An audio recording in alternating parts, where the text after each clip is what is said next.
নমস্কার সবাইকে এবং অনেক ধন্যবাদ এই আলোচনা চক্রে আমাকে আমন্ত্রণ জানানোর জন্য। এই যে বিষয়টা, এই যে জনচলাচল, দেশভাগ, এই বিষয়গুলো আমরা আমাদের বাঙালিদের কাছে তো একটা অত্যন্ত যন্ত্রণার বিষয়, কারণ দেশভাগের যন্ত্রণা। আমিও, আমাদের পরিবারও পূর্ববঙ্গের, অর্ধেকের বেশি ওই দেশেই থাকেন এবং অল্প কয়েকজন আমরা পশ্চিমবঙ্গে। সুতরাং এই পশ্চিম এবং পূর্ববঙ্গ, এই দেশভাগের যন্ত্রণা আমি জন্ম থেকে শুনে আসছি বাবা কাকা জ্যাঠাদের কাছ থেকে। এখন যে দেশটাতে থাকি তার নাম মেক্সিকো। এই মেক্সিকোরও কিন্তু দেশভাগের যন্ত্রণা আছে। সামান্য তফাৎ আছে আমাদের দেশভাগের সঙ্গে এই দেশের, কিন্তু মেক্সিকানদের মধ্যেও আমি দেখেছি, যেহেতু এখানে প্রায় 14 বছর হয়ে গেল আছি এই দেশে, এবং একজন অ্যানথ্রোপোলজিস্ট হিসাবে, যদি আমি সোশ্যাল অ্যানথ্রোপোলজিস্ট নই বা হিস্টোরিয়ান নই বা হিস্টোরিক্যাল অ্যানথ্রোপোলজি নিয়ে আমার কোনো গবেষণার ক্ষেত্র নয়, কিন্তু এই আমার গবেষণার সূত্রে, কাজের সূত্রে, বিভিন্ন কমিউনিটির মধ্যে থাকার ফলে এবং মেক্সিকো এবং মার্কিন যুক্তরাষ্ট্রের বিভিন্ন জায়গাগুলোতে ঘোরার ফলে আমি তাদের খুব কাছ থেকে দেখার সুযোগ পেয়েছি। এবং সেই কারণে, এবং আমি নিজেও একজন ইমিগ্র্যান্ট, এবং আমি জানি যে মানুষ যখন বাঁচার তাগিদেই হোক বা একটু বেশি ভালো থাকার জন্য হোক, তার নিজের ঘর বাড়ি, দেশ মাটি ছেড়ে অন্য জায়গায় যায়, বিদেশে ঘোরা আর বিদেশে থাকার মধ্যে অনেক তফাৎ আছে। এবং দেশভাগের ব্যাপারটা হচ্ছে, রাতারাতি কেউ যদি দেখে যে আমার যে দেশ সেটা এখন অন্যদের দেশ হয়ে গেল, তাহলে সেক্ষেত্রে যন্ত্রণাটা আরো মারাত্মক হয়, যেটা আমাদের পূর্ববঙ্গে হয়েছে। মানুষ যারা পশ্চিমবঙ্গে চলে এসেছেন নানা রকম ভাবে, এই মেক্সিকোতেও সেই একই ঘটনা ঘটেছে। তো বিষয়টা খুব জটিল। আমেরিকা কিভাবে তৈরি হলো, মেক্সিকোর সঙ্গে মার্কিন যুক্তরাষ্ট্রের কি সম্পর্ক, কিভাবে দেশভাগ হলো, মানে মেক্সিকোর প্রায় 55% জমি কিভাবে অন্য দেশের হাতে চলে গেল, এবং তার সাথে মেক্সিকো এবং লাতিন আমেরিকা, আমরা পুরোটাকে যদি আমরা আমেরিকাস বলি, মানে সেই আলাস্কা থেকে চিলি পর্যন্ত, তাহলে সেখানে উত্তর আমেরিকা এবং দক্ষিণ আমেরিকা দুটো পরিষ্কার ভাগ ভৌগোলিকভাবে, এবং মাঝখানে খানিকটাকে আমরা সেন্ট্রাল আমেরিকা বলতে পারি। এই যে সমস্ত আমেরিকার এই ল্যান্ডমাস, এটা খুব রিচ ইন ন্যাচারাল রিসোর্সেস। সেখানে পেট্রোলিয়াম, মিনারেলস, গোল্ড, ডায়মন্ডস, যেগুলো বিভিন্ন সময়ে ইউরোপিয়ান এবং অন্যান্য দেশের মানুষদের অ্যাট্রাক্ট করেছে এবং এখানে কলোনি তৈরি করেছে তারা। এবং তার ফলে যেটা আমাদের দেশের দেশভাগ বা আমাদের দেশের ব্রিটিশ কলোনিয়াল পিরিয়ডের যে সমস্ত ইম্প্যাক্টস, সেগুলো আমরা যতটা না ফিল করি, এই মেক্সিকো এবং লাতিন আমেরিকান দেশগুলোর মানুষেরা সেই যন্ত্রণাও ভোগ করে। এবং এক্ষেত্রে মেক্সিকোর জিওগ্রাফিক্যাল লোকেশনটা খুব ইম্পর্টেন্ট। ওপরে মার্কিন যুক্তরাষ্ট্র এবং কানাডা, এবং নিচে দক্ষিণ আমেরিকা। এবং অবশ্যই আমরা যা খবরের কাগজে পড়ি সেটা অনেক ক্ষেত্রে সঠিক, বেশিরভাগ ক্ষেত্রেই সঠিক, কোনো কোনো ক্ষেত্রে অতিরঞ্জিত, এবং অনেক ক্ষেত্রে ভুলও বটে, যেগুলো আমরা যারা থাকি যেই জায়গাগুলোতে, সেগুলো নিজেদের চোখে দেখে আমরা যা বুঝতে পারি।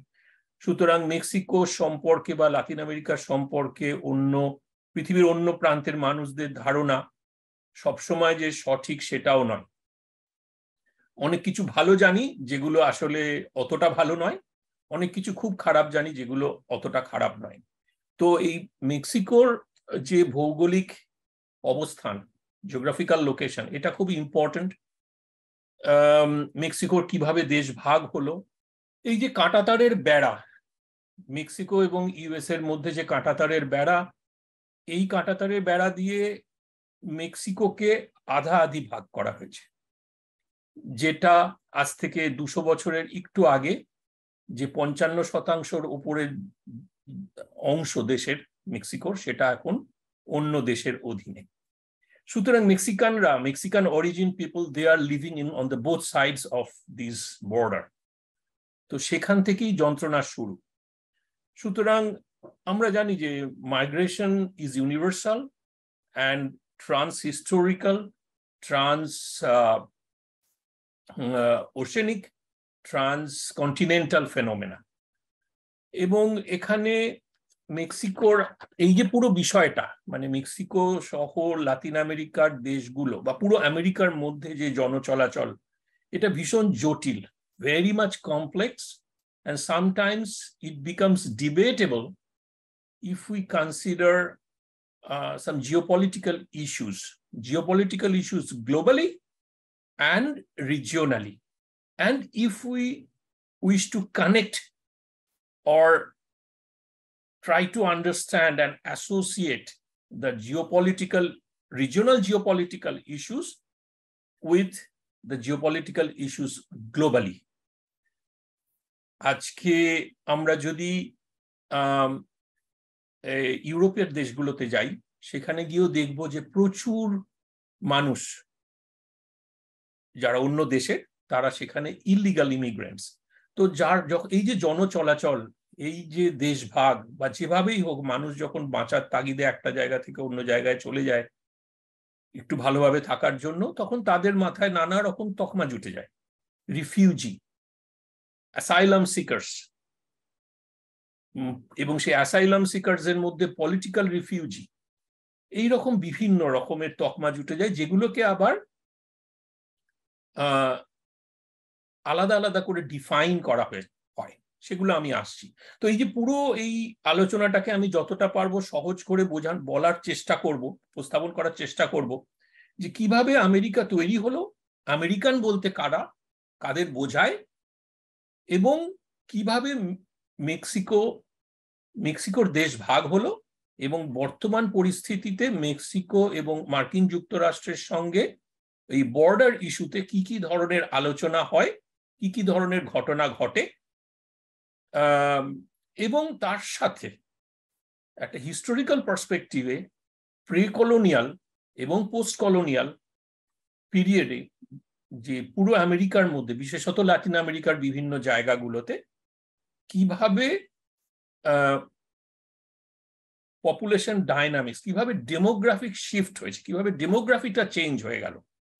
এই পুরো বিষয়টা huge complex, but I would like to present something in a more simplistic way, because the geopolitical issues কখনো কখনো বিতর্ক তৈরি করে, যে বিষয়গুলোতে সবসময় ঢোকাটা সম্ভব হয় না, অনেক বিস্তারিত।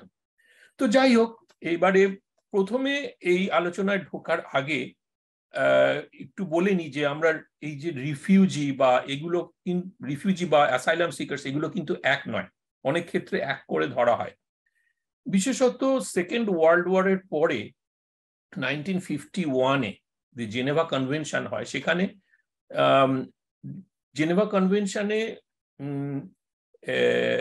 the Geneva Convention was the main instrumental international meeting that defined refugee law, that who are the refugees and what kind of legal protection, assistance and social rights they should receive from the host countries, and what are the refugees' obligations towards the host country.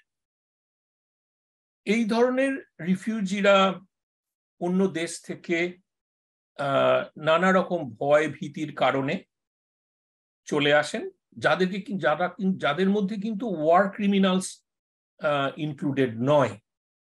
They are forced to flee their country because of some violence, some crime, some division based on religion or other issues. সেই ধরনের refugee, তাদেরকে এই Geneva convention refugee তকমা দিয়েছিল এবং asylum seekers they also receive similar treatment of the refugees, the people who migrated from one country to other and settled down there. But there is a little difference between refugee and asylum seekers, because refugees generally আমরা বলি একটা population level, যখন a huge number of people migrate from one country to another. যেরকম European countries গুলোতে আমরা দেখি যে Africa এবং এশিয়ার বহু দেশ থেকে ভারতবর্ষ, বাংলাদেশ, পাকিস্তানের বহু মানুষ সেখানে আছেন এবং তাদেরকে ইলিগাল ইমিগ্রেন্টস হিসাবে তাদেরকে ধরা হয় প্রথম দিকে, তাদেরকে একটা জায়গায় রাখা হয় এবং they are bound to follow the domestic law of that country. এবং অ্যাসাইলাম সিকার্স কিন্তু যেখানে মানে সবসময় যে একটা পপুলেশন হবে তা নয়, হয়তো একজন কেউ পলিটিক্যাল রিফিউজি যারা অন্য দেশের কাছে মানে অ্যাসাইলাম সিক করছে, যারা সেখানে তাদের নিজেদের দেশে থাকতে পারছে না এবং সেখানে ইন্টারন্যাশনাল ল এবং domestic law both will control their movement. যেখানে একটা দেশ থেকে অন্য দেশে চলে যাচ্ছে এবং সেখানে গিয়ে থাকছে এবং সেই দেশ, তবে মোটামুটি তাদেরকে রিফিউজি স্টেটাসই প্রথম দিকে রাখা হয়, কিন্তু তাদেরকে তকমা দেওয়া হয় অ্যাসাইলাম সিকার্স। তাছাড়াও আছে স্টেটলেস পারসন, তবে stateless person are treated as neither refugee nor asylum seeker. তাদের সিচুয়েশনটা is bit complicated because no people, there is no person who is not a citizen of any country.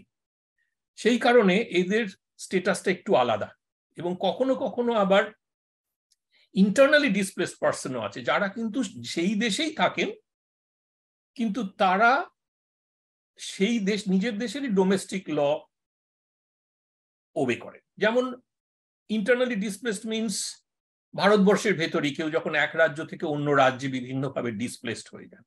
তো এই রকম ভাবে জিনিসগুলোকে ন্যাশনালি এবং internationally দেখানো হয় এবং আমেরিকার ক্ষেত্রে কিন্তু এই প্রত্যেকটা জিনিসই অ্যাপ্লিকেবল।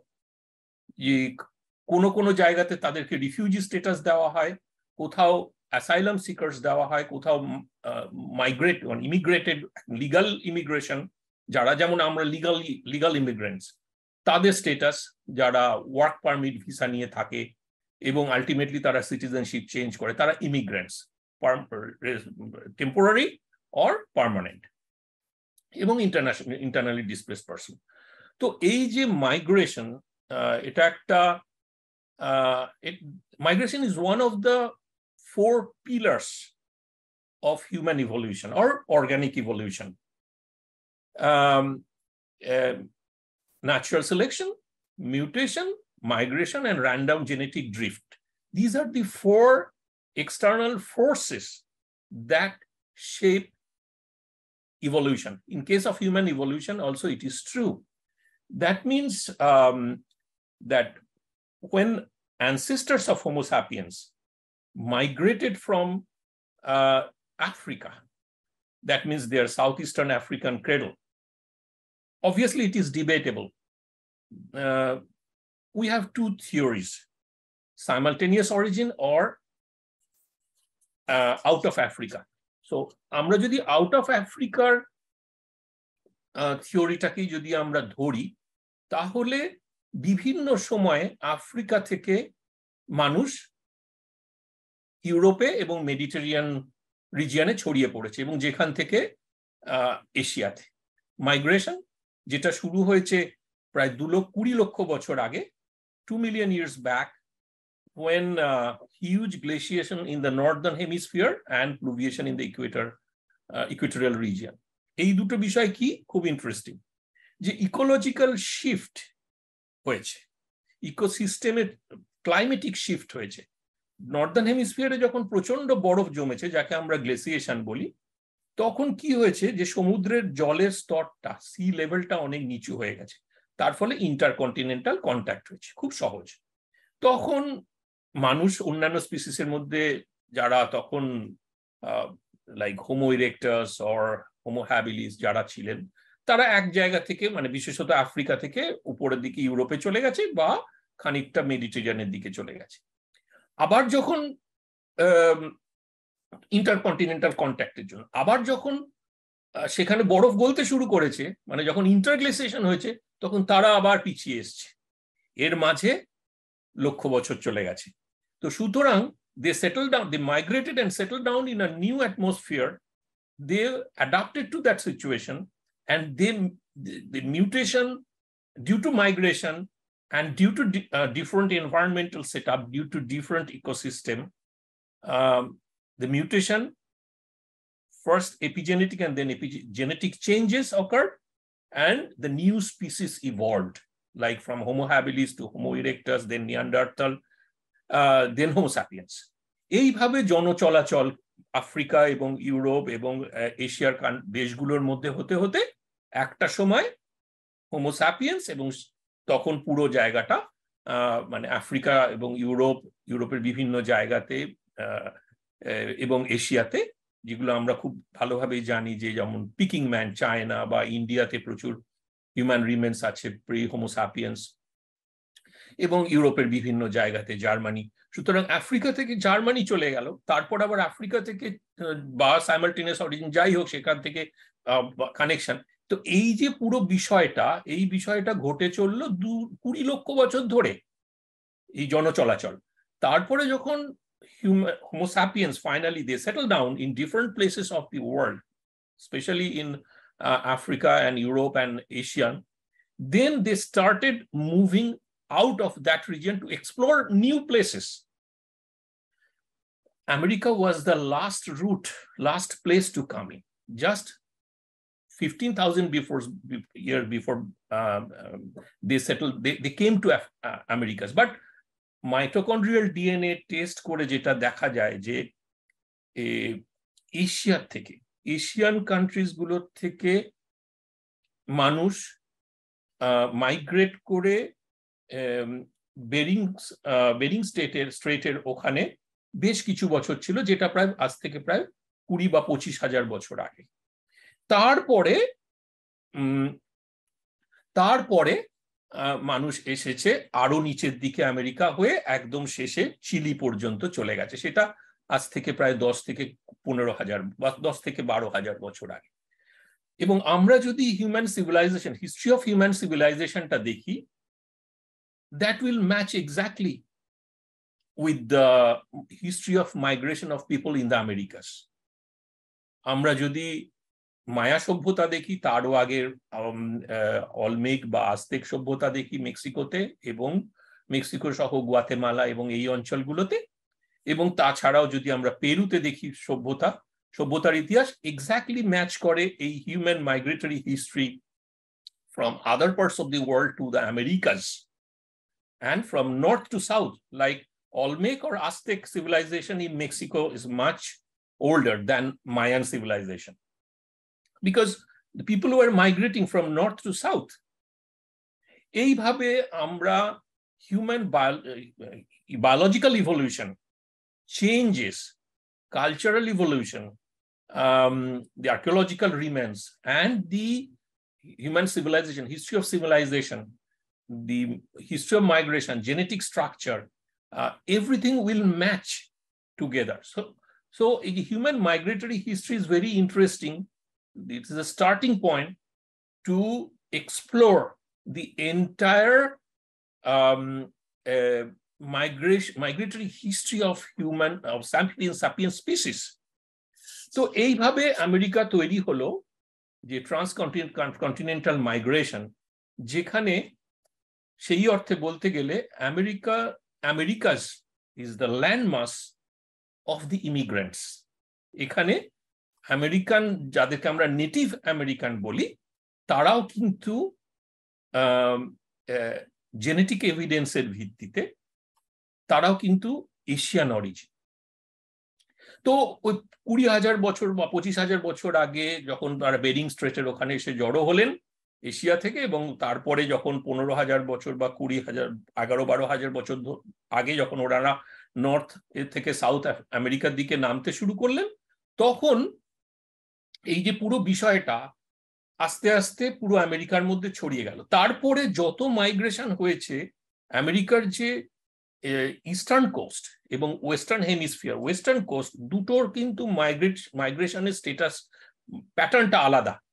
ইস্টার্ন কোস্ট ধরে এসেছে ইউরোপিয়ানরা, আর ওয়েস্টার্ন কোস্ট ধরে ঢুকেছে এশিয়ানরা।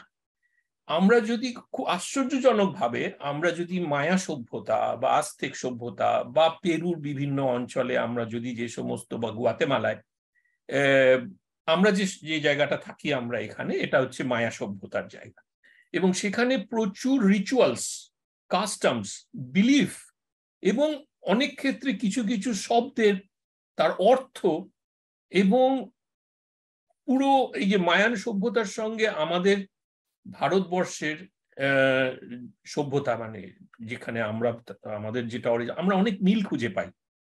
হয়তো অনেক ক্ষেত্রে সেগুলো খোঁজাটা অনর্থক, কিন্তু কেমন যেন মনে হয় যে কোথাও একটা কানেকশন আছে। কিন্তু এগুলো সবকটাই কিন্তু সেই হিউম্যান মাইগ্রেটরি হিস্ট্রি নিয়ে, যেটা শুরু হয়েছিল বহু বছর আগে। তো এটা হচ্ছে মানে প্রিহিস্টোরিক মাইগ্রেশন। এবারে যদি আমরা হিস্টোরিক্যাল এভিডেন্স দিয়ে দেখতে চাই, তাহলে পরে আমরা কিন্তু প্রথমত আমেরিকার মাইগ্রেশনের হিস্ট্রিকে দুটো ভাগে ভাগ করতে পারি। প্রথমত একটা হচ্ছে before 1492, Columbus discovery of the sea routes in America to America, আর একটা হচ্ছে তারপরে। কিন্তু almost 2/3 of today's Latin American population are the descendants of people who arrived after 1492. That means colonial period. এবারে আমরা যদি আফটার 1492 এটাকে যদি before 1492 back to the history of 11,000 to 15,000 years back, যখন ওইভাবে মাইগ্রেশন গুলো হয়েছে বিভিন্ন জায়গা থেকে, ওটা হচ্ছে প্রি কলম্বিয়ান। এবারে পোস্ট কলম্বিয়ান মানে যখন কলোনিয়াল পিরিয়ড শুরু হলো, তারপরের থেকে আজকে পর্যন্ত 2022 পর্যন্ত 23 পর্যন্ত এই পুরো সময়টাকে আমরা আবার দুটো ভাগে ভাগ করতে পারি। একটা হচ্ছে কলোনিয়াল পিরিয়ড, যেটা আজ থেকে প্রায় 200 বছরের বেশি আগে শেষ হয়েছে, এবং তারপরে পোস্ট কলোনিয়াল। দুটো ফেজের মাইগ্রেশন কিন্তু, মাইগ্রেটরি হিস্ট্রি আমেরিকার ক্ষেত্রে কিন্তু আলাদা। এবারে মেক্সিকোর ভৌগোলিক অবস্থানের জন্য আমাদের সবার কাছে খুব ইন্টারেস্ট এটা জানার চেষ্টা করি আমরা যে মেক্সিকোর সঙ্গে মার্কিন যুক্তরাষ্ট্রের বর্ডারের সম্পর্কটা কি, কিভাবে মেক্সিকোর যে দেশটা ভাগ হয়েছিল সেটা যারা খুব বেশি ইতিহাস না ঘাটেন তারা জানেন না। আমিও জানতাম না আগে যে মেক্সিকোর দেশটার মানে আর অর্ধেকের বেশি ভাগ হয়ে এখন অন্য দেশের হাতে। তো এই যে বিষয়টা মানে আমেরিকার যে মাইগ্রেশন, এইটা কোনো একটা আলাদা করে মেক্সিকো এবং মার্কিন যুক্তরাষ্ট্রের বর্ডার ইস্যুস বা তাদের দেশ ভাগ, তাদের southern part of United states এবং মেক্সিকোর মধ্যে যে মাইগ্রেটরি হিস্ট্রি, সেখানের মধ্যে illegal legal migration etcetera etcetera, এটা কোনো একটা বিচ্ছিন্ন ঘটনা নয়। সেই কারণে আমরা যদি না পুরো আমেরিকার মাইগ্রেটরি হিস্ট্রি, বিশেষ করে লাতিন আমেরিকান মাইগ্রেটরি হিস্ট্রিটা যদি আমরা একসাথে না আলোচনা করি, তাহলে কিন্তু বোঝা যাবে না পুরো ঘটনাটা কি। এবং পুরো ঘটনাটাই আজকের দিনে মানে পোস্ট কলোনিয়াল পিরিয়ডে কিন্তু পুরোটাই কিন্তু জিওপলিটিক্যাল ইস্যুস। আজকে ইউক্রেনে যা হচ্ছে বা আজকে ভেনেজুয়েলায় যা হচ্ছে, সেটা কোনোটাই কিন্তু বিচ্ছিন্ন ঘটনা নয়। সারা পৃথিবী জুড়ে একটা ক্ষমতা দখলের লড়াই, জমি দখলের লড়াই চলছে এবং সাধারণ মানুষ তার ভুক্তভোগী। সুতরাং ওদিকে যদি ইউক্রেন একটা উদাহরণ হয়, তাহলে এদিকে ভেনেজুয়েলা আর একটা উদাহরণ। আসবো সেই ঘটনায় বলার জন্য যে কিভাবে পোস্ট কলোনিয়াল পিরিয়ডে কিভাবে মাইগ্রেটরি হিস্ট্রি চেঞ্জ হলো। ইউরোপিয়ান কলোনিয়াল পিরিয়ডে যখন বহু মানুষ ইউরোপ থেকে আসলেন আমেরিকাতে, আমেরিকা বলতে নর্থ আমেরিকাতেও, নর্থ আমেরিকা বিভিন্ন কারণ নর্থ আমেরিকা বলতে আমি কানাডা, ইউনাইটেড স্টেটস এবং মেক্সিকোর কথা বলছি, যে ইউনাইটেড স্টেটসের বিভিন্ন অঞ্চলে সবই ইমিগ্রেন্টস এবং সেখানে ইউরোপিয়ান দেশগুলো থেকে আসা মানুষের বসবাস। এবং তারপরে এই মেক্সিকো এবং লাতিন আমেরিকান দেশগুলোতে কেন তারা এলেন, কিভাবে তারা এলেন মাইগ্রেশন, কলোনাইজ করতে, কিসের জন্য তারা অ্যাট্রাক্টেড হলেন, এবং তারপরে আবার রিমাইগ্রেশন মানে রিপার্টিশন শুরু হলো, যখন তারা ফিরে যেতে শুরু করলেন, কিসের চাপে কেন তারা ফিরে যেতে শুরু করলেন, সেটা একটা ঘটনা। তারপর যখন পোস্ট কলোনিয়াল পিরিয়ডে যখন আবার জিওপলিটিক্যাল ইস্যুস গুলো অন্য আঙ্গিক নিল, বিশেষ করে সেকেন্ড ওয়ার্ল্ড ওয়ারের পরে, তখন আবার শুরু হলো বিভিন্ন জায়গাতে অধিকার বা জমি দখলের লড়াই, এবং তার ফলে উইদিন লাতিন আমেরিকা বা উইদিন সাউথ আমেরিকা কিভাবে তাদের মধ্যে জনচলাচল হচ্ছে, এটা খুব ইন্টারেস্টিং, এবং যার ইম্প্যাক্টটা পড়ছে কিন্তু মেক্সিকো ইউএস বর্ডারে।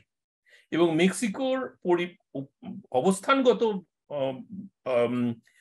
পরিস্থিতির কারণে মেক্সিকোকে অনেক কিছু ফেস করতে হয়, যেগুলো লাতিন আমেরিকার অন্য দেশগুলো কিন্তু ফেস করে না সারা পৃথিবীর সামনে। তো আমরা যদি এই যে গ্রাফটা দেখি, তাহলে পরে আমরা দেখছি যে 1870 থেকে রিসেন্ট টাইম পর্যন্ত, না? তো এখানে এই যে পিরিয়ডটা 1870, এবং এই সময়টা কিসের আমরা বলছি যে এই সময়টা হচ্ছে যখন একটা পিক দেখা যাচ্ছে, যখন ইউএসএ এবং কানাডাতে প্রচুর ইমিগ্রেন্টস হচ্ছে। আবার একটা জায়গাতে গিয়ে পিক দেখা যাচ্ছে 1900 to 1930, এবং এই জায়গাটাতে 1900 এর সময়টাতে একটু ফ্লাকচুয়েট করছে। এগুলোর সঙ্গে আমরা ম্যাচ করব ইন্ডাস্ট্রিয়াল রেভলিউশন, যেখানে প্রচুর মানুষ তখন ইউএস এর দিকে আসছেন বা কানাডার দিকে আসছেন, সেই কারণে তখন প্রচুর ইমিগ্রেন্টস হচ্ছে। এবং যে ইমিগ্রেশন গুলো কিন্তু সবসময় যে মাইগ্রেশন তা কিন্তু নয়, এটা কিন্তু ট্রান্স ওশানিক মুভমেন্ট। তো what is the difference between migration and trans oceanic movement? African slave trade. যখন এই ইন্ডাস্ট্রিয়াল রেভলিউশনের জন্য প্রচুর মানুষকে নিয়ে আসা হলো কাজের জন্য, এবং সেই আফ্রিকান স্লেভ ট্রেড, যাদেরকে আমরা বলি ট্রান্স ওশানিক মুভমেন্ট, 1830 to 1860, এই সময়টাতে তখন প্রচুর এই মাইগ্রেটরি হিস্ট্রি আমরা তখন এখন ডকুমেন্টেড। তো এই সময়টাতেই প্রচুর মানুষ ইউনাইটেড স্টেটস এবং কানাডার এই অঞ্চলটাতে, বিশেষ করে ইউনাইটেড স্টেটসের বিভিন্ন অঞ্চলে পূর্বর দিকটাতে, মানে যেখানে আমরা বলি যে গোল্ডেন গেট মানে নিউ ইয়র্ক, এই দিকটা থেকে বেস করে পুরো জায়গাতে ইউরোপের বিভিন্ন দেশ, জার্মানি সহ বিভিন্ন দেশের মানুষ এখানে আসতে শুরু করলেন, এবং আফ্রিকান স্লেভ ট্রেড শুরু হলো, এবং তখন এইখানে এসে বসবাস শুরু করলেন বহু মানুষ। তখনও কিন্তু এই লাতিন আমেরিকান কান্ট্রিগুলোর মধ্যে সেই রকম ভাবে শুরু হয়নি, যদিও তখন প্রায় কলোনিয়াল পিরিয়ড শুরু হয়ে গেছে। তারপরে যখন ফার্স্ট ওয়ার্ল্ড ওয়ারের সময়, তখন বেশ কিছুটা কমে গেল migratory history in the Americas. আবার শুরু হলো in between first and second world war. তারপর আবার সেকেন্ড ওয়ার্ল্ড ওয়ারের পরে কমে গেল। তারপর আবার অ্যারাউন্ড 1900 লাইক 1990 এই রকম সময়টা থেকে আবার উঠতে শুরু করলো, যখন আবার ইকোনমিক বুম শুরু হলো আমেরিকাতে। আবার পড়ে গেল যখন ডিপ্রেশন শুরু হলো, এখানে রিসেশন শুরু হলো। এই রকম ভাবে মাইগ্রেটরি হিস্ট্রি কিন্তু আমেরিকাতে চলছে। এবং এটা হচ্ছে বিশেষত এই যে ডটেড লাইনটা দেখানো হচ্ছে, এটা ইউএস এন্ড কানাডা, কিন্তু এই যে গ্রাফের মধ্যে major share goes to the Latin America, এবং যেখানে এই মেক্সিকোটা হচ্ছে একটা করিডোর, যেখানে বিভিন্ন মানুষ লাতিন আমেরিকার দেশগুলো থেকে তারা এসে মেক্সিকোতে জড়ো হচ্ছেন, তারা সে মেক্সিকোর বর্ডার গুলো দিয়ে তারা ইউএস এর দিকে চলে যান। এটা এভিডেন্সিয়াল প্রুফ আছে, ডকুমেন্টেড। এবং ক্যারিবিয়ান কান্ট্রিজ যেরকম হাইতি বা এরকম দেশগুলো থেকে তাদেরকে বলা হয় বোটম্যান, তারা অন্য দিক দিয়ে গিয়ে গালফ দিয়ে গিয়ে মেক্সিকান গালফের ভেতর দিয়ে গিয়ে তারা সেখানে ইউএসএ তে ঢোকার চেষ্টা করে। এবং এন্টায়ার লাতিন আমেরিকা, মেক্সিকো থেকে শুরু করে চিলে পর্যন্ত, তাদের মধ্যে যে ফেনোটাইপিক সিমিলারিটিস, দ্যাট মিনস যেহেতু ইউরোপিয়ান কলোনাইজেশন হয়েছিল পুরো এই দেশগুলোতে, এবং আমাদের দেশের কলোনিয়াল হিস্ট্রির সঙ্গে কিন্তু লাতিন আমেরিকান কলোনিয়াল হিস্ট্রির অনেক তফাৎ আছে। আমাদের দেশের মানে ভারতবাসী বা Indian subcontinent people, they have their own genetic potential, genetic characteristics. Like our genotype and our phenotypes, we have our own origin. In the European colonization এর পরে সেটা স্পেন, বিশেষত স্পেন বিশাল অঞ্চল জুড়ে, মানে মেক্সিকো থেকে শুরু করে লাতিন আমেরিকার বিভিন্ন দেশগুলোতে, এবং পর্তুগাল, ব্রাজিলে, এবং ফ্রান্স এবং অন্যান্য দেশগুলো অল্প বিস্তর তারা এখানে কলোনি তৈরি করেছে। বিশেষত আজকে মেক্সিকো সহ লাতিন আমেরিকার দেশগুলোতে আমরা যত সারনেম দেখি সবই তার বেশিরভাগই কিন্তু ইউরোপিয়ান সারনেম। তো they changed the entire population structure, entire genetic structure of the population, যেটা আমাদের দেশ কিন্তু সেই যন্ত্রণাটা ভোগ করেনি ব্রিটিশ কলোনিয়াল পিরিয়ডে। তো এই যে একটা জেনেটিক্যাল ডেমোগ্রাফির যে শিফটটা হলো ডিউরিং এই 200 বছর ধরে যে কলোনিয়াল পিরিয়ডে, এটারও কিন্তু একটা ইম্প্যাক্ট আছে মাইগ্রেশনের ওপরে। এটা খুব সহজ বোঝা। It's very difficult to distinguish between a Mexican and a Colombian, or Mexican or Venezuelan. বহু মানুষ যারা কিউবান, ভেনেজুয়েলা, কিউবা থেকে বা ভেনেজুয়েলা, কলম্বিয়া বা আশেপাশের দেশগুলো থেকে, যেমন গুয়াতেমালা, কোস্টারিকা, এই দেশগুলো থেকে যখন মেক্সিকোতে কোনোভাবে তারা ঢুকে পড়েন, তাদেরকে আলাদা করে চেনা খুব মুশকিল যে এরা কোন দেশের মানুষ। এবং সাউথ ইউনাইটেড স্টেটসের যে সাদার্ন পার্ট, সেই southern part of the United States, most of the states like from California to Texas, সবটাই যেহেতু মেক্সিকোর মধ্যে ছিল, সেখানেও সমস্ত almost majority of the people have Mexican origin. So it becomes very difficult to distinguish between phenotypically these people who are Mexicans or Latin American people and who are the US citizens in the region.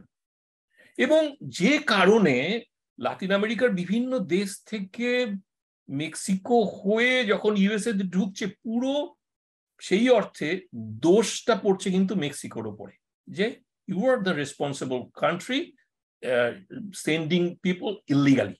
They are illegal immigrants. They are neither receiving refugee status nor asylum seekers. They stay in that country illegally, and sometimes they are sent back, and many people die.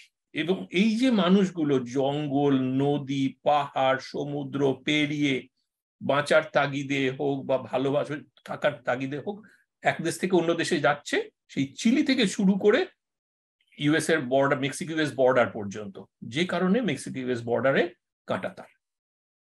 এবং এই যে যখন post colonial period যখন শেষের দিকে হয়ে যাচ্ছে, তখন সব থেকে বেশি কারা ফিরে গিয়েছিল? এই ইটালিয়ানসরা। এই দেখা যাচ্ছে এখানে যে বিভিন্ন, সেটা হচ্ছে রিটার্নস টু দেয়ার রাইভাল। এবং এখানে আর্জেন্টিনা থেকে সব থেকে বেশি মানুষ চলে গেছিল। আমরা যদি দক্ষিণ আমেরিকার দেশগুলোতে দেখি, তাহলে পরে আর্জেন্টিনার মধ্যে সব থেকে বেশি এখনো ইউরোপিয়ান ব্যাকগ্রাউন্ডের পিপল থাকেন, যে কারণে আর্জেন্টাইনরা অনেক ক্ষেত্রে তারা নিজেদেরকে ইউরোপিয়ান বলে বলতে ভালোবাসেন। মেক্সিকোর ক্ষেত্রে বিষয়টা একটু আলাদা, কারণ এখানে একটা very ancient civilization, history of civilization আছে, যে কারণে তারা মেক্সিকানরা নিজেদেরকে মেক্সিকান বলতে খুব ভালোবাসে, যেটা পেরুর ক্ষেত্রে সত্যি, কিন্তু যেগুলো অন্য দেশের ক্ষেত্রে খুব একটা বেশি খাটে না, যায় এরকম ব্রাজিল বা আর্জেন্টিনার ক্ষেত্রে। ব্রাজিলের ক্ষেত্রে অনেক মানুষ তাদের পর্তুগিজ অরিজিন, এবং আরো অন্যান্য দেশগুলোতে। তো এই যে inflow, that is during colonial period, এবং ডিউরিং কলোনিয়াল পিরিয়ডে যে শুধুমাত্র ইউরোপিয়ানরাই যে এসে জড়ো হয়েছিলেন আমেরিকাতে তা কিন্তু নয়, এশিয়ানরাও এসেছিলেন। যখন চাইনিজদের আনা হলো কিউবাতে সুগার প্লান্টেশন বা ক্যারিবিয়ান অন্যান্য দেশগুলোতে অথবা লাতিন আমেরিকার বিভিন্ন দেশগুলোতে, তখন চাইনিজ স্কুলি যাদেরকে বলা হতো তাদেরকে নিয়ে আসা হয়েছিল। ব্রিটিশ কলোনিয়াল পিরিয়ডে ইন্ডিয়া থেকে, আমাদের ভারতবর্ষ থেকে বহু মানুষকে নিয়ে আসা হলো লাতিন আমেরিকার বিভিন্ন দেশগুলোতে, এবং তার মধ্যে বেলিজ, যেখানে ব্রিটিশ কলোনি ছিল, ঠিক মেক্সিকোর নিচের দেশটা লাগোয়া, আমাদের এখান থেকে 200-250 কিলোমিটার দূরে। এবং সেখানে আমরা দেখতে পাই যে ভারতবর্ষের ইন্ডিয়ান অরিজিন, তারা অনেকেই এখন প্রায় 3rd জেনারেশন চলছে, যারা হয়তো ইন্ডিয়া সম্পর্কে কিছুই জানে না, কিন্তু ভাষাটা জানে। যেরকম ভাবে ক্যারিবিয়ান কান্ট্রিজগুলোতেও কিন্তু ইন্ডিয়ান অরিজিন পিপল অনেক দেখতে পাওয়া যায়, ওয়েস্ট ইন্ডিজ যাদেরকে আমরা বলি। তো এইভাবে যখন চলতে থাকলো, তারপরে আবার লাতিন আমেরিকাতে এইভাবে কলোনিয়াল এবং পোস্ট কলোনিয়াল পিরিয়ডে এইভাবে পুরোটা ছড়াতে শুরু করলো। তো এবারে প্রশ্নটা হচ্ছে যে শুরুটা যেখান থেকে হয়েছিল, যে প্রি কলম্বিয়ান পিরিয়ডে মানুষ আমেরিকাতে চলে এলো, ইউএসএ তে চলে, আমরা আমেরিকা বলতে ইউএসএ বুঝি, অ্যাকচুয়ালি আমেরিকা সেই মানে আলাস্কা থেকে চিলি পুরোটাকে আমরা আমেরিকাস বলি। তো ওই 12-15 হাজার বছর আগে মানুষ এই অঞ্চলে চলে এলেন, এবং তারপরে আমেরিকার মানে ইউনাইটেড স্টেটসের সঙ্গে মেক্সিকোর সম্পর্কটা কিভাবে শুরু হলো এবং কিভাবে শেষ হলো, সেই ঘটনাটা খুব ইন্টারেস্টিং। যে প্রশ্নটা হচ্ছে, how America is a nation of immigrants. আমেরিকানরা অনেক ক্ষেত্রেই বলা হয় যে উই আর অল ইমিগ্রেন্টস এবং most welcoming country in the world, but it is not always true, because America, like United States, may have 20% of the world's international migrants, but Luxembourg, Canada, Germany, Australia and Spain, America প্রথম 10টা দেশের লিস্টের মধ্যেও কিন্তু আসে না যাদের মধ্যে এই ধরনের ইমিগ্রেশন হয়েছে। যদি পার্সেন্টেজের হিসাবে ধরা হয় একটা দেশের মধ্যে, সেখানে কিন্তু ইউনাইটেড স্টেটস এর ওপরেও আছে অন্য বহু দেশ, 9টা দেশ অন্তত, যাদের মধ্যে লুক্সেমবার্গ, কানাডা, অস্ট্রেলিয়া এবং Spain, they outrank United States with respect to the migration. এবং মেক্সিকান লেবার কিভাবে শুরু হলো সেটা হচ্ছে যে ওয়ার্ল্ড ওয়ার 2 যখন হলো, তখন ইউএসএ তে প্রচুর একটা সময় ছিল যখন ইউএসএ তে ওই অঞ্চলে যখন ইন্ডাস্ট্রিয়াল রেভলিউশন হলো, তখনও তাদের ক্ষেত্রে প্রচুর লেবার শর্টেজ ছিল, যখন তারা আফ্রিকা থেকে মানুষ এনেছিলেন, এবং সেই সময়ও মেক্সিকো থেকে অতটা যায়নি, কিন্তু যেটা গেছে সেটা হচ্ছে যে ওয়ার্ল্ড ওয়ার 2 পরে, এবং যেখানে লেবার শর্টেজ হলো তখন ইউএসএ তে মানুষ গেল। এবং তারপরে এই যে আমরা এটা যদি ধরি যে তারপরে কিন্তু শুরু হলো আনঅথরাইজড ইমিগ্রেন্ট, কারণ একটা সময়ের পরে যখন ওই ওয়ার্ল্ড ওয়ার 2 পরে যখন লেবার শর্টেজ হলো, তখন মেক্সিকো থেকে এবং লাতিন আমেরিকার দেশ থেকে প্রচুর মানুষ ইউএসএ তে গেলেন। তারপরে যখন সেখানে প্রচুর সংখ্যা বেড়ে গেল, সেখানে যখন আবার যারা আছেন তাদের মধ্যে যখন ক্রাইসিস শুরু হলো, তখন তাদেরকে আবার ফেরত পাঠানো শুরু হলো। তখন শুরু হলো আনঅথরাইজড ইমিগ্রেশন বাই 1980s, এবং যেটা বেড়ে চললো বিফোর রিসেশন। আমরা যদি এখানে দেখি যে এই সময়টা হচ্ছে কিন্তু রিসেশন ইউনাইটেড স্টেটসে, যখন সেই রিসেশনের সময় আবার কমতে শুরু করলো, সেটা পড়তে শুরু করলো 2010 পর্যন্ত। 2010-11 পর থেকে আবার যখন আস্তে আস্তে সেখানে ইকোনমিটা বুম করছে, তখন আবার যেতে শুরু করলো।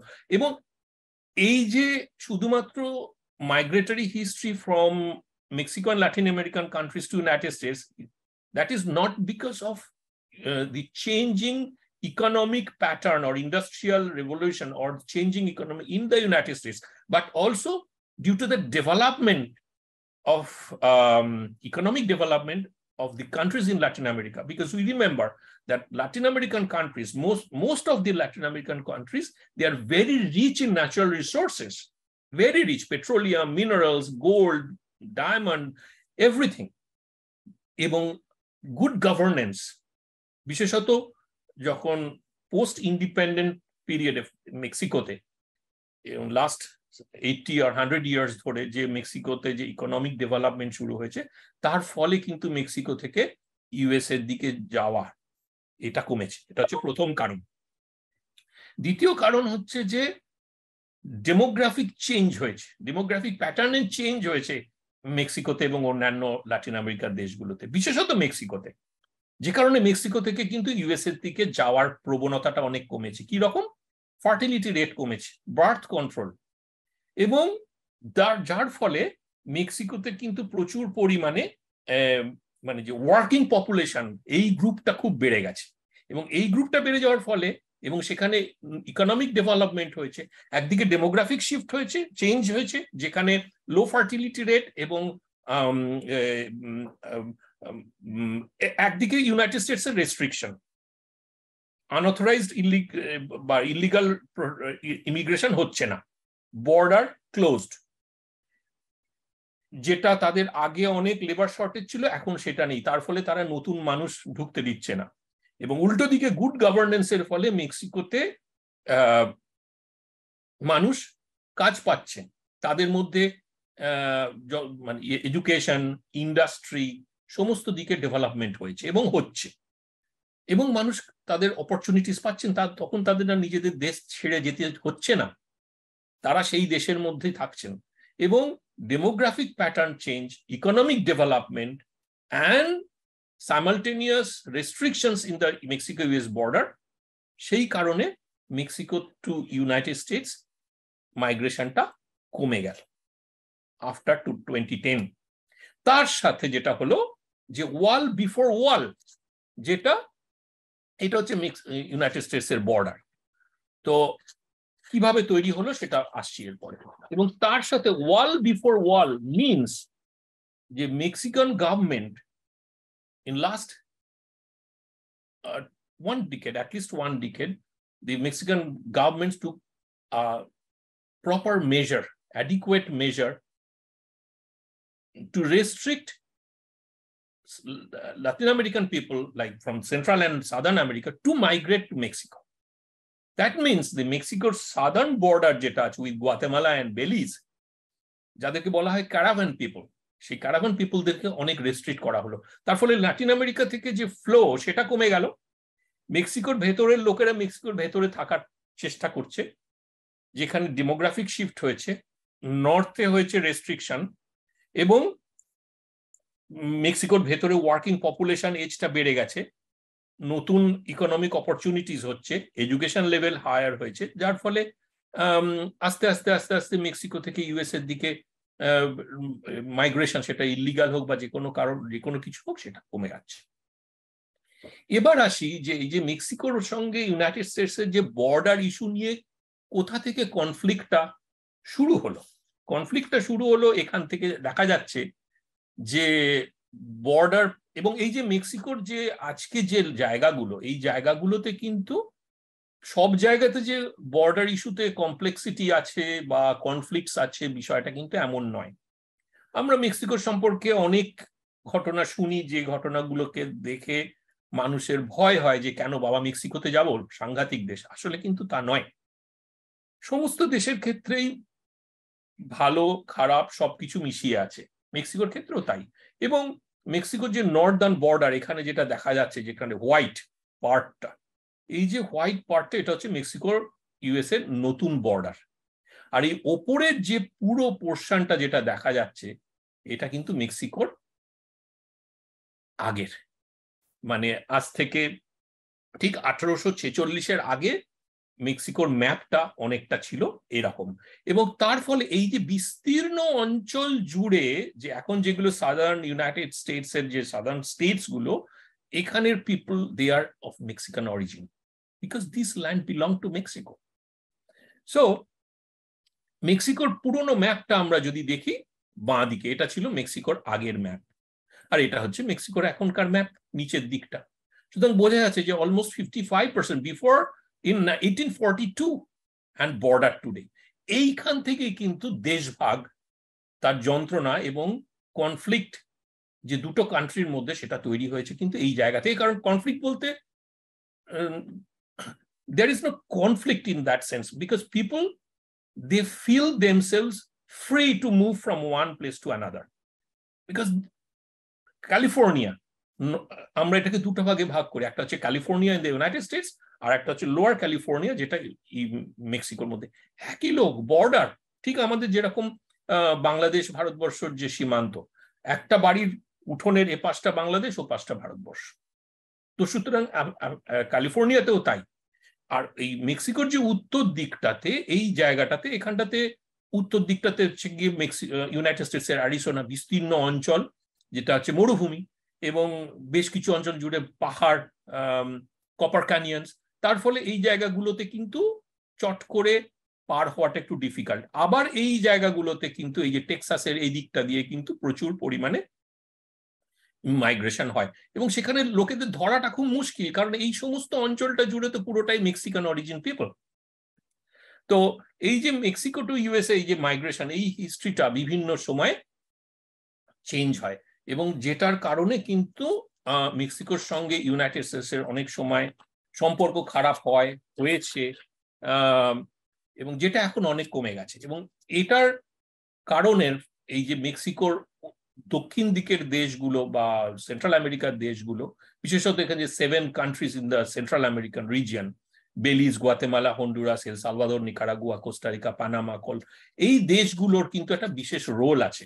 এগুলোকে আমরা বলি নর্দার্ন ট্রায়াঙ্গল।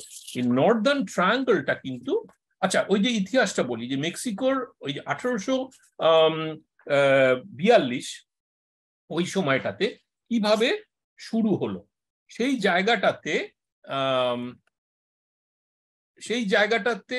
তখন এই জায়গাটাতে নিয়ে অনেক সমস্যা তৈরি হলো, যখন টেক্সাস নিজেকে ইন্ডিপেন্ডেন্ট ঘোষণা করলো, এবং তখন এই জায়গাটাতে একটা জায়গা আছে, সেটা হচ্ছে রিও গ্রান্দে। তো তখন অ্যাকচুয়ালি শুরুটা হয়েছিল কিন্তু মেক্সিকোরও এরও আগে, যখন ইউএস গভর্নমেন্টের সঙ্গে স্পেনের, তখন তো মেক্সিকো স্পেনের কলোনি ছিল 1820s এর আগে। তো সেই সময় 1819-এ অ্যাডামস ওনিস ট্রিটি হয়, the agreement between US secretary state and the Spanish envoy, যখন তারা একটা ডিফাইন বাউন্ডারি তৈরি করে, যে নর্দার্ন বাউন্ডারিটা পুরোটাই তখন ছিল এইটা তখন নর্দার্ন বাউন্ডারি ছিল, এই ক্যালিফোর্নিয়া থেকে শুরুটা এটা। এবং এটা হচ্ছে 1819 সালে। 1821 সালে মেক্সিকো গেইনড ইটস ইন্ডিপেন্ডেন্স। তখন the bilateral relations started between Mexico and the United States. সেই সময় যখন স্প্যানিশ কলোনি থেকে মেক্সিকোর যাত্রা শুরু হলো একটা ইন্ডিপেন্ডেন্ট দেশ হিসাবে, তখন টেক্সাস কোনো দেশের সঙ্গেই থাকলো না। টেক্সাস তখন একটা ইন্ডিপেন্ডেন্ট কান্ট্রি হিসাবে থাকতে শুরু করলো।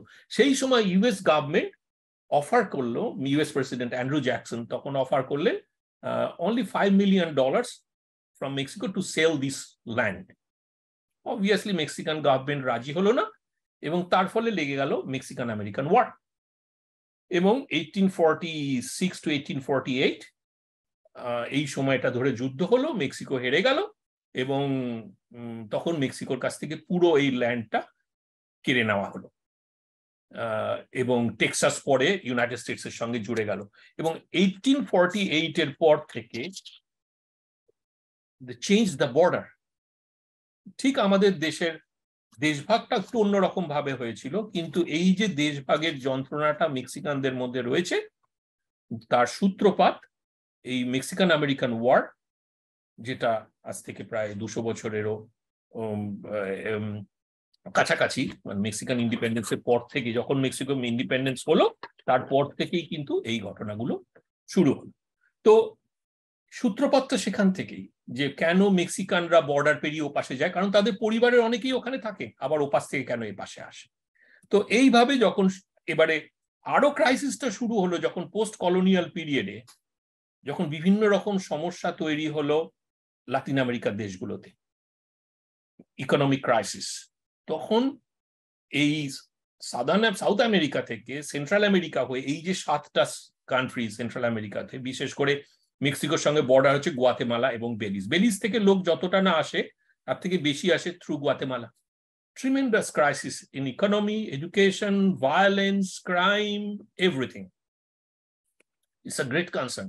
এবং এখানে যদি আমরা দেখি তো সেই 1850 থেকে যে Mexican born population in the United states কিভাবে বেড়েছে, অবভিয়াসলি কারণ সেখানে Mexican born population in United states, সেখানে একটা বিশাল অংশ ইউনাইটেড স্টেটস এর জুড়ে। এবং তার সাথে ঠিক যেটা বলছিলাম যে তারপরে কিভাবে আস্তে আস্তে Mexican migration in the United states কমে গেল, এবং এইভাবে পপুলেশন ডায়নামিক্সটা চেঞ্জ হয়েছে। এবং বর্তমান পরিস্থিতিতে কিন্তু মেক্সিকোর সঙ্গে ইউএস এর মাইগ্রেশন রেট এখন অনেক, বেশিরভাগ বছরেই জিরো মাইগ্রেশন, মানে out migration and in migration zero. এবং এখানে যে ইউএসএ এর মধ্যে আমরা যদি দেখি, সেখানে 18 to 60 ইয়ার, মানে এই যে ওয়ার্কিং পপুলেশনের গ্রুপটাই কিন্তু মেক্সিকান ইমিগ্রেন্টস এর ক্ষেত্রে সব থেকে বেশি, যেটা যে কোনো রকম ইমিগ্রেন্টস এর ক্ষেত্রে কিন্তু ইউনাইটেড স্টেটসে তারা ইয়াং পিপলদেরকে প্রেফার করে। যেমন আমাদের দেশ থেকেও যারা ইয়াং গ্রাজুয়েট, সায়েন্টিস্ট, টেকনোলজি বা বিভিন্ন পেশার সঙ্গে যুক্ত মানুষরা যারা ভিসা নিয়ে আসেন ইউনাইটেড স্টেটসে, তারা কিন্তু এই এজ গ্রুপের, বিশেষত অ্যারাউন্ড 30 to 40। যত বয়স বাড়ে তখন তাদের সেখানে যাওয়ার চান্সটা কমে যায়। তার কারণ হচ্ছে যে এই দেশগুলো মেক্সিকোর বা অন্যান্য দেশ থেকে তারা চায় যে তারা ওয়ার্কিং পপুলেশনটা বাড়ানোর জন্য, যে কারণে ইমিগ্রেন্টসদের মধ্যে দেখা যায় যে এই এজ গ্রুপটা বেশি। এবং তাদের মধ্যে সব থেকে আমরা যদি এই গ্রাফটা যদি দেখি, তাহলে পরে সেটা দেখা যাবে যে এখানে এই যারা ইউএসএ তে কাজ করেন মেক্সিকোতে, তারা কি ট্রেডের সঙ্গে যুক্ত আছে। যারা ভারতবর্ষ থেকে বা চীন থেকে অন্যান্য দেশে যায়, আমরা দেখতে পাই যে বেশিরভাগই ডাক্তার, ইঞ্জিনিয়ার বা বিজনেস স্কুলগুলোতে আছেন, তার বিভিন্ন জায়গাতে। কিন্তু মেক্সিকোতে বেশিরভাগই আছে কিন্তু যারা ম্যানুয়াল লেবার, মানে যারা বিভিন্ন রকমের কনস্ট্রাকশন ওয়ার্কের মধ্যে থাকেন। যেমন এইখানে দেখা যাচ্ছে যে 26%, 28% সার্ভিস অকুপেশন, মেইনটেনেন্স অকুপেশন বা প্রোডাকশন। মেক্সিকো থেকে ইউএসএ তে যারা যায়, বেশিরভাগই যারা এই ধরনের মানে মাইগ্রেন্টস, তারা ইলিগাল হোক বা যেভাবেই হোক, তারা সেখানে কাজ করেন, রিফিউজ পেয়েছেন, তারা মেইনলি কিন্তু লো ট্রেডের, এবং বেশিরভাগই কিন্তু তারা সিঙ্গল, মানে তারা কিন্তু ফ্যামিলি নিয়ে যায় না। আমি যখন এখানে গ্রামগুলোতে কাজ করতে যাই, তখন দেখি যে একটা গ্রামের মধ্যে সব ছোট ছোট বাড়ি, যেগুলো সরকার থেকে করে দিয়েছে, বাকিগুলো একটা বা দুটো বাড়ি খুব বড়। জিজ্ঞাসা করলে জানা যায় যে তাদের বাড়ির লোকেরা বছরে একবার আসে ওই ক্রিসমাসের সময়, মানে যে ভদ্রলোক আর কি ওখানে কাজ করেন, তাদের ফ্যামিলি ওখানে থাকে। এবং সেই কি কাজ করে, ট্রাক ড্রাইভার, মেকানিক, কিংবা অন্যান্য শ্রমিক, এই ধরনের।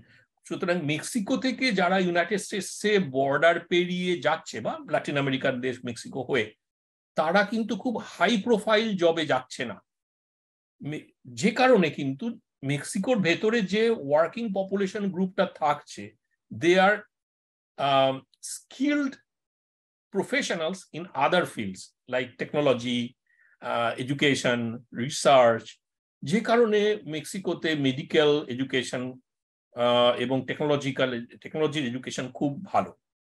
যারা এই দেশগুলোতে ইমিগ্রেন্টস হচ্ছে, তারা কিন্তু বেশিরভাগটাই হচ্ছে গিয়ে লো প্রোফাইল ট্রেড গুলোতে বেশিরভাগই। তো এবারে আসছে যে এই যে মেক্সিকো ইউএস বর্ডারের সম্পর্কটা এখন কোথায় দাঁড়িয়ে আছে। তাহলে বোঝা গেল যে এরকম বিভিন্ন সময়ে মেক্সিকো থেকে ইউএসএ তে কিভাবে মাইগ্রেশনের প্যাটার্নটা চেঞ্জ হয়েছে, বেড়েছে, কমেছে। তার সাথে ফার্স্ট ওয়ার্ল্ড ওয়ার, তার সাথে industrial revolution, first world war, second world war, post second world war, তারপরে আবার বেড়েছে, তারপরে আবার রিসেশনের সময় কমেছে। কিন্তু তারপরে এই যে রেস্ট্রিকশনস, সেটা কিন্তু বেড়েই চলেছে ইউনাইটেড স্টেটস এবং মেক্সিকো। অবশ্যই একদিকে ট্রাম্প, তারপরে বাইডেন এলেন, এখনো পর্যন্ত কিন্তু সেই রকম খুব একটা বেশি চেঞ্জেস প্যাটার্ন দেখা যাচ্ছে না। অবভিয়াসলি এই যে কোভিড প্যান্ডেমিকের সময় তখন হিউজ রেস্ট্রিকশনস এর জন্য তখন মাইগ্রেটরি হিস্ট্রিটা কমে গেছে। এগুলো সব অফিসিয়াল রেকর্ডস, মানে মেক্সিকোতে এবং ইউনাইটেড স্টেটসের যে দুই দেশের যে মাইগ্রেশনের যে অফিস আছে তাদের রেকর্ডস এর ভিত্তিতে এগুলো প্রকাশিত খবর, এবং তার ভিত্তিতে দেখা যাচ্ছে রেস্ট্রিকশনসটা কিভাবে আছে এবং ড্রাগ সিজিওরস কিভাবে বেড়েছে। সুতরাং বিভিন্ন সময়ে ফ্লাকচুয়েশন হয়েছে বিভিন্ন পরিস্থিতিতে, কিন্তু দুটো দেশের মধ্যে যে বর্ডার, সেখানে বর্ডারের ইস্যুগুলোর মধ্যে মেনলি হচ্ছে গিয়ে ইলিগাল ইমিগ্রেন্টস এবং হচ্ছে ড্রাগ সিজিওর, এই ধরনের জিনিসগুলো এটা দুটো দেশের মধ্যে হয়েই থাকে। এগুলো এমন কিছু একটা নতুন ঘটনা নয়, কিন্তু আসল সূত্রপাত হচ্ছে কিন্তু সেই দেশভাগ এবং যেখান থেকে মেক্সিকোর বর্ডারের সঙ্গে ওপারে এবং মেক্সিকো ইউএস বর্ডারে ওপারে এবং এপাশে দু দেশেই দুপারেই মেক্সিকান অরিজিন পিপল থাকে, এবং তার ফলে এইটা, এবং এইটা হচ্ছে রুট, যে রুটটা পুরো সাদার্ন পার্ট থেকে করিডোর হয়ে গুয়াতেমালা হয়ে যে রুটগুলো দিয়ে তারা চলে। আমরা যদি দেখি যে দুটো পার্টে মেক্সিকোর পূর্ব এবং পশ্চিম দুদিকে সমুদ্র, এদিকে হচ্ছে মেক্সিকান গালফ আটলান্টিকের, এদিকটা হচ্ছে প্যাসিফিক, এবং এই পুরো দুটো রুট, সি রুট এবং অফকোর্স এই যে এখান থেকে যে পুরো যে হাইওয়ে আছে সেখান দিয়ে মানুষ মাইগ্রেট করে, বিশেষত এখানে তিখুয়ানা এবং এদিকে এই ভেরাক্রুজের এই জায়গাগুলো সাংঘাতিক, এবং এখানে বিভিন্ন ধরনের ইললিগাল ট্রেডস হয় যেগুলো খুব বিতর্কিত বিষয়, আমি সেইগুলোতে ঢুকছি না।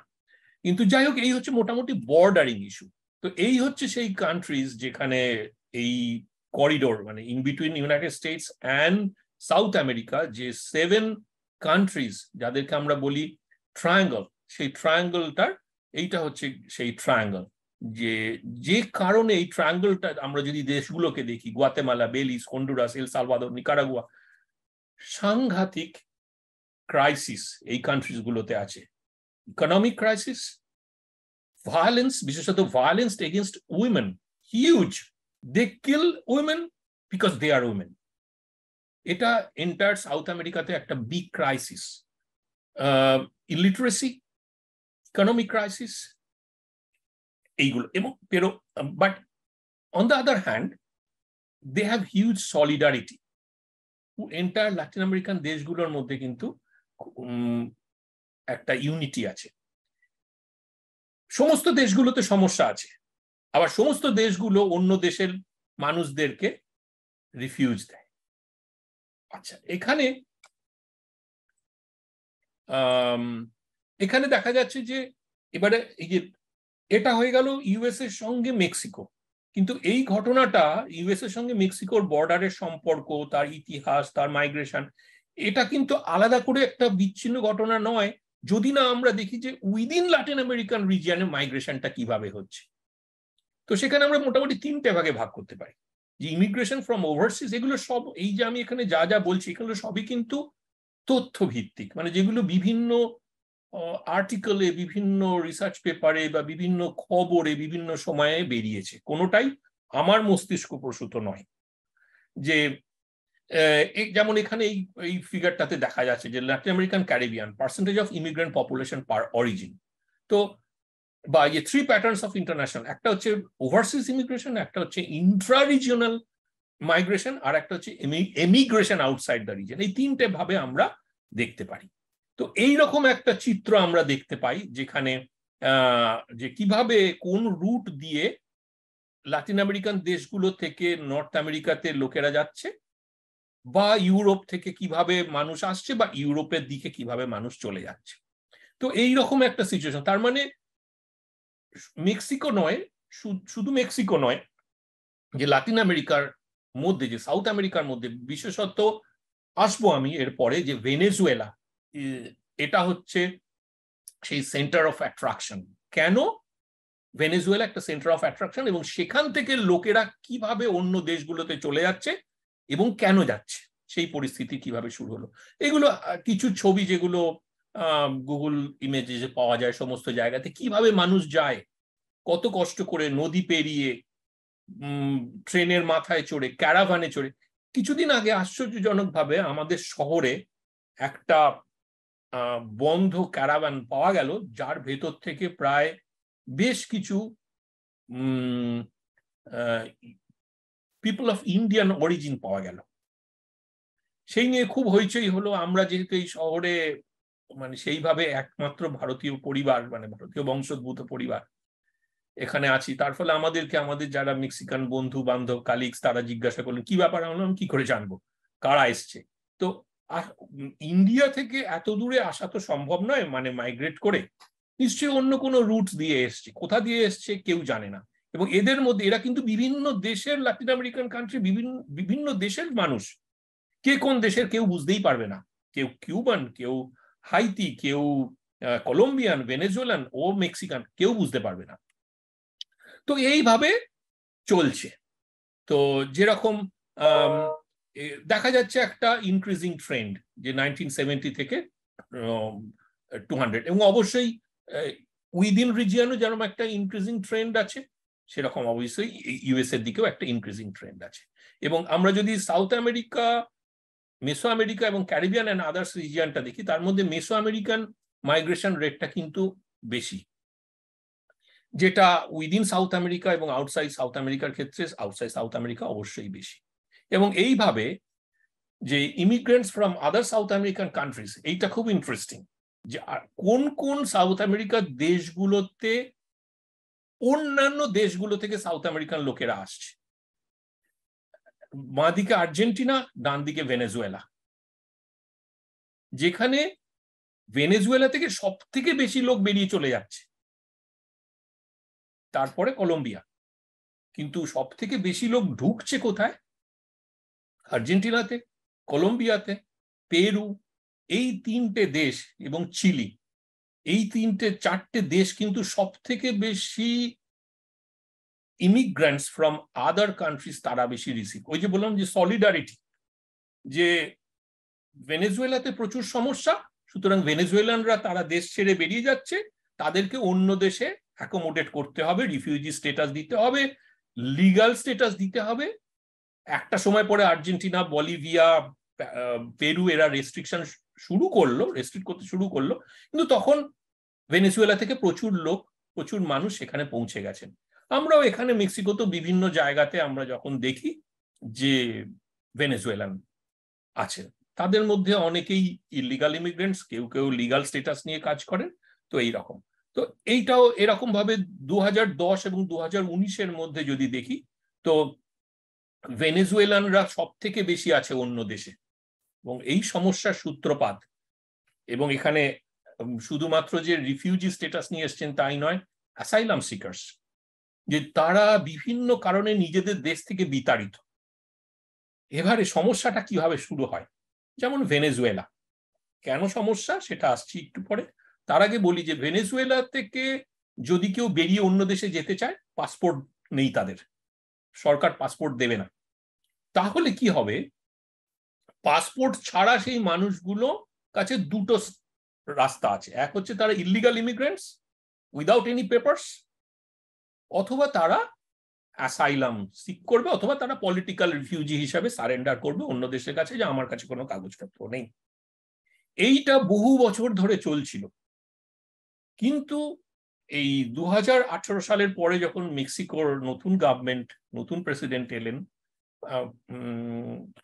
প্রো সোশিয়ালিস্ট, খানিকটা বামপন্থী ঘেঁষা, এবং তার ফলে মেক্সিকো, কিউবা এবং অন্যান্য দেশগুলোর সঙ্গে একটা সুসম্পর্ক, এবং তার সঙ্গে bilateral relation with United states quietly improved. এবং তারা কিন্তু এই ধরনের দেশগুলো থেকে পলিটিক্যাল রিফিউজি হোক বা অ্যাসাইলাম সিকার্স হোক, রিফিউজি, তাদেরকে কিন্তু লিগ্যালি অ্যাকসেপ্ট করতে শুরু করলেন। যে কারণে আর্জেন্টিনা, পেরু, বলিভিয়া, অবভিয়াসলি যে কারণে আর্জেন্টিনার ইকোনমিক ক্রাইসিস কিন্তু শুরু হয়েছে এই হিউজ পরিমাণ মানে মাইগ্রেটরি ইমিগ্রেন্টসদেরকে নিয়ে। এবং তার ফলে তাদের হসপিটাল, স্কুল, সমস্ত জায়গা, ল্যান্ডমার্ক, সমস্ত জায়গাতে ইমিগ্রেন্টস। তার ফলে সে বলিভিয়া থেকেই হোক বা ভেনেজুয়েলা থেকেই হোক, আর্জেন্টিনার বিভিন্ন অঞ্চলে গত 10 বছর 20 বছর ধরে আসার ফলে আর্জেন্টিনার ভেতরে ক্রাইসিস শুরু হয়েছে, এবং আর্জেন্টিনা এখন বেশ কিছু বছর হলো তারা রেস্ট্রিকশন শুরু করেছে, এই রেস্ট্রিক্ট করতে শুরু করেছে। লাইকওয়াইজ ইন পেরু আর চিলি। মেক্সিকোও তাই, ওই ওয়াল বিফোর ওয়াল, যে মেক্সিকোতে যাতে সাউথ থেকে মেক্সিকোতে কেউ ঢুকতে না পারে সেখানে রেস্ট্রিক্ট করতে শুরু করেছে, যারা আসবে লিগাল স্টেটাস নিয়ে এসো। কিন্তু বেশিরভাগ মানুষ যারা অন্য দেশ থেকে আসছে, বিশেষত ভেনেজুয়েলা, তাদের কাছে কোনো লিগাল পেপারস নেই, সুতরাং তারা রিফিউজি স্ট্যাটাস পাচ্ছে। তার থেকেও বেশি হচ্ছে তারা অ্যাসাইলাম সিকার। তার কারণ হচ্ছে যে সব থেকে, এবং অ্যাসাইলাম সিকারের দিক থেকে যদি আমরা দেখি, এখনো কিন্তু সব থেকে বেশি ইউনাইটেড স্টেটসে কিন্তু অ্যাসাইলাম সিকার এন্ড রিফিউজি তাদেরকে অ্যাকসেপ্ট করছে এবং তাদেরকে আলাদা করে রাখছে। এবং এই যে অ্যাসাইলাম রিকোয়েস্ট, সেটাও কিন্তু মেক্সিকান অথরিটির কাছে একটা বিরাট চ্যালেঞ্জ, যেটা গত 10 বছর ধরে প্রচুর পরিমাণে বেড়ে চলেছে। তো এইভাবে তখন চলছে, এবং এর ফলে একটা ইন্টারেস্টিং জিনিস হচ্ছে যে ডেমোগ্রাফিক শিফট হচ্ছে এন্টায়ার ল্যাটিন আমেরিকান রিজিয়নে, যেখানে বিভিন্ন দেশগুলোতে দেখতে পাওয়া যাচ্ছে যে ফিমেল টু মেল রেশিওটা higher. Female to male ratio মানে female divided by number of females divided by number of males. সেটা যে 1000-এর ওপরে যদি হয় তাহলে পরে 100-এর ওপরে, তার মানে হচ্ছে যে নাম্বার অফ ফিমেলস বেশি।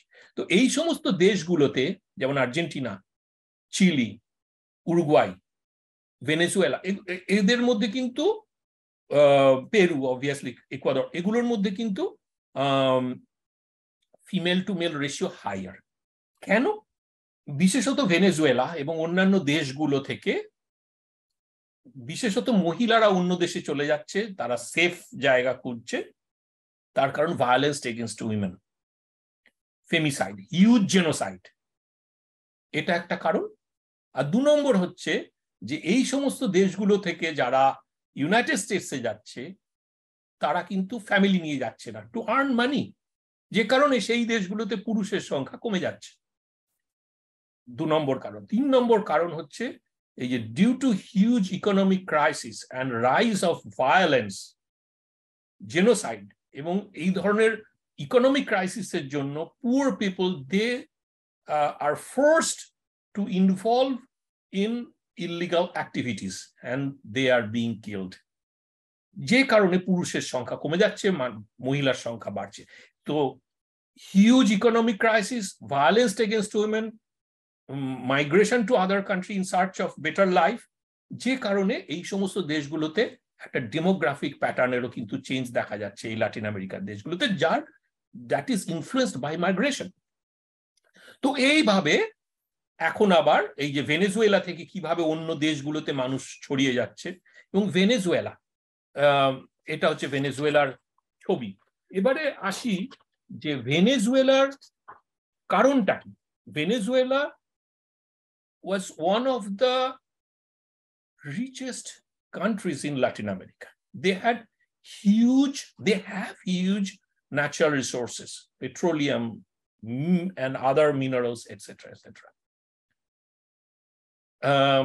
বিভিন্ন সময় গভর্নেন্স, পুয়ার গভর্নেন্স, তার ফলে ভেনেজুয়েলার মধ্যে একটা ইকোনমিক ক্রাইসিস তৈরি হয়েছে, তার সঙ্গে একটা অ্যাডমিনিস্ট্রেটিভ প্রবলেম শুরু হয়েছে, তার ফলে মানুষ মারা যাচ্ছে, মানুষ ভয়ে অন্য দেশে পালিয়ে যাচ্ছে। At the same time, interesting, Venezuela is buying huge arms and ammunitions from Russia, from China. Why China and Russia? They are deploying military forces. Why they are offering training, military training to the people of the Venezuelans. And obviously Venezuelan government এগুলোকে প্রশ্রয় দিচ্ছে। তো এটা একটা geopolitical issues. এগুলো নিয়ে আমি খুব বেশি বিতর্কিত জিনিসগুলোর মধ্যে আলোচনায় ঢুকবো না, কিন্তু এগুলো চিন্তার বিষয়, এগুলো ভাবনার বিষয়, যে কিভাবে ভেনেজুয়েলার মতো একটা রিচ কান্ট্রি কোল্যাপস করে গেল, কিভাবে সেখানে এই ধরনের ক্রাইসিস শুরু হলো, কারা ভুক্তভোগী? সাধারণ মানুষ, মহিলারা। Violence against women is huge, illiteracy, যেখানে মহিলাদেরকে লেখাপড়া করতে দেওয়া হয় না, শিখতে দেওয়া হয় না, সেরকম একটা অবস্থা। তো একটা দেশ, তারা সমস্ত দিক থেকে এত উন্নত ছিল, যে দেশটা ধ্বংস হয়ে গেল বা হতে চলেছে। At the same time, they are investing huge budgetary allowance to buy arms and ammunitions. China invest করছে লাতিন আমেরিকার বিভিন্ন দেশগুলোতে, তাদের সঙ্গে ট্রেড রিলেশন তৈরি করছে, সেখানে তারা ইনফ্রাস্ট্রাকচার ডেভেলপমেন্ট তৈরি করছে, তারা ইনস্টল করছে অনেক টেকনোলজিক্যাল ইকুইপমেন্ট এবং টেকনোলজি তারা সেখানে, যেগুলো দিয়ে তারা এই সমস্ত দেশগুলোতে বেস করছে যাতে করে তারা কমিউনিকেশন ইন্টারভেনশন প্রোগ্রাম শুরু করছে, যারা একটা দেশ থেকে অন্য দেশে কে কার সঙ্গে কিভাবে কথা বলছে কি বলছে এই সমস্ত বিষয়টার ক্ষেত্রে যে ধরনের টেকনোলজি। এবং Venezuela has become a base of such domestic violence, as well as in the name of international trade, they are receiving support from Russia and China. Obviously, they are trying to keep peace in the region, but in the name of peacekeeping mission in Haiti or in Venezuela, the Venezuelan people, they are facing huge crisis, huge trouble, and they are forced to leave their country to settle down other countries like in Colombia, Brazil, Peru, and other countries. And they are coming to Mexico through this Central American corridor, this triangle.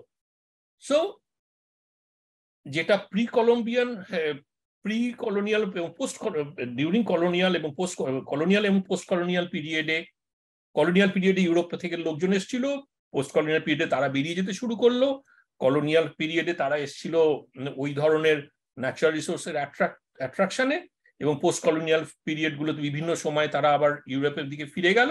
কিন্তু তারপর যেটা শুরু হলো ইন্ট্রাকন্টিনেন্টাল conflicts, যেখানে Venezuela became a target. এবং unfortunately the Venezuelan people, they are suffering most in the Latin American countries. They are receiving support from other countries from other part of the world like China, Russia, and of course Cuba is there.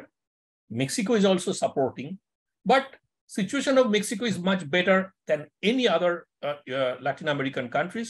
Economy is stable, bilateral relation with the United States is much better than before, and actually Mexican government has become a leader in the Latin American country. They are trying to solve the crisis, solve the issues like violence and others.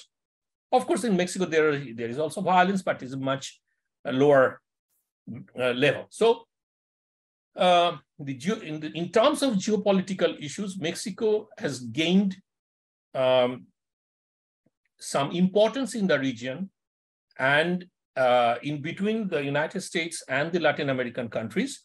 So Mexican government is playing a very important role to maintain the balance, the migratory history, the migration, to stop illegal migration, at the same time to give refuge, to give support to the asylum seekers distributing in different countries, and to reduce poverty and economic crisis of the country. Like Mexican government is offering programs, sustainable development programs to Guatemala, like in Spanish we call Sembrando Vida, like life sowing. So people are receiving financial assistance. These countries are receiving financial assistance for education, for technological development, for agriculture, etc. Because they have the natural resources, but they cannot execute the program. The governments are not executing these programs properly. They don't have proper plan.